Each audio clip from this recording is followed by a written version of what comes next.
Welcome to Sivakami சமையல். இப்போ நம்ம சிவகாமி சமையலில் ஒரு லஞ்ச் மெனு தாங்க பார்க்க போகிறோம். அதுக்கு வெள்ளரிக்காய் போட்டு மோர் குழம்பு வைக்க போகிறேன்.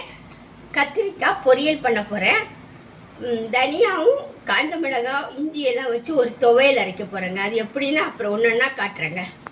இப்போ அரிசி அடுப்பில் வச்சாச்சுங்க. இப்போ இந்த வெள்ளரிக்காய் தண்ணி ஊற்றி உப்பு போட்டு கொஞ்சம் வேக வைக்கணும். பச்சை மிளகாய் போட்டு நைஸாக அரைச்சிக்கணுங்க. இப்போ இது நல்லா வெந்துச்சு. இப்போ அதை அரைச்சிட்டு வந்து அதில் ஊற்றிக்கணும். வெந்துச்சு. இப்போ கொஞ்சம் மஞ்சத்தூள் போட்டுக்கிறேன். இப்போ நம்ம தேங்காய் பச்சை மிளகாய் அரைச்சி பேஸ்ட் எடுத்து ஊற்றிக்கணும். கொஞ்சம் கொதிக்கட்டும்.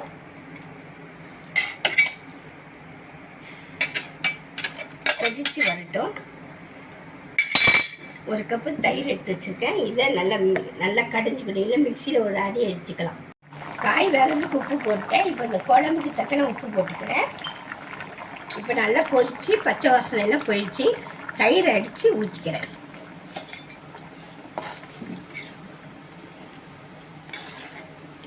ஒரு கொதி நுரைச்சி வரும்போது ஆஃப் பண்ணிட வேண்டியதாங்க.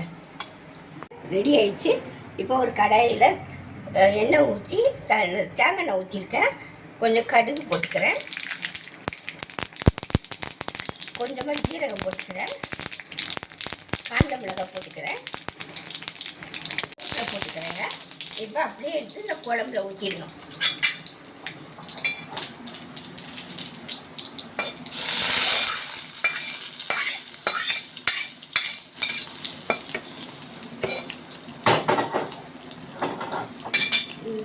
கொஞ்சம் பெருங்காயம் போட்டுக்கிறேங்க.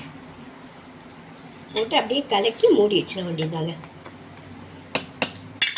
வச்சிருக்கேன். அதில் கொஞ்சம் எண்ணெய் ஊற்றிக்கிறேன்.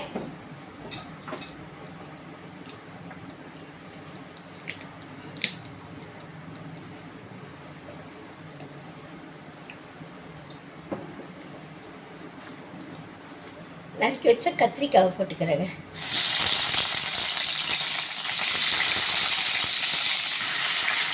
நல்லா வதங்கட்டும் கத்திரிக்காய். கொஞ்சம் உப்பு போட்டுக்கிறேன். மல்லித்தூள் கொஞ்சம் போட்டுக்கிறேன்.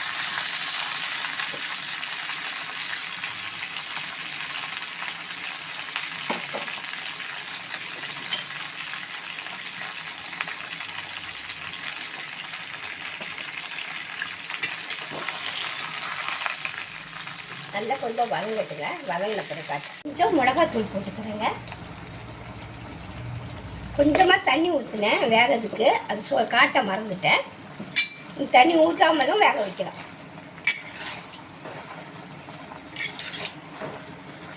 எண்ணெயிலே நல்லா வதங்கி வரட்டுங்க.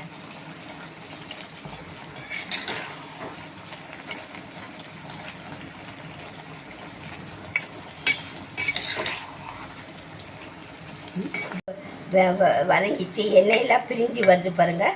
இந்த ஸ்டேஜில் ஆஃப் பண்ணிட வேண்டியதாங்க. இருக்கிற காயை வச்சு ஒரு சிம்பிளான சமையல் முடிச்சுட்டேங்க. இப்போ ஒரு கடாய் எடுத்து வச்சுக்கிறேங்க. இப்போ கொத்தமல்லி விதை, ஒரு 5 காஞ்ச மிளகாய், கொஞ்சம் தேங்காய், கொஞ்சோண்டு புளி, கொஞ்சம் இஞ்சி, இது அவ்வளோத்தையும் வறுத்து அரைக்கணுங்க.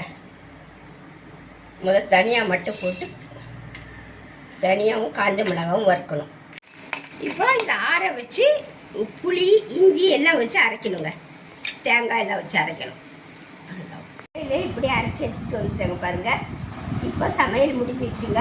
இந்த லஞ்ச் உங்களுக்கு பிடிச்சிருந்தா சப்ஸ்கிரைப் பண்ணுங்கள், ஷேர் பண்ணுங்கள், கமெண்ட் பண்ணுங்கள், லைக் பண்ணுங்கள். அடுத்த வீடியோட சந்திக்கலாம். நன்றி, வணக்கம்.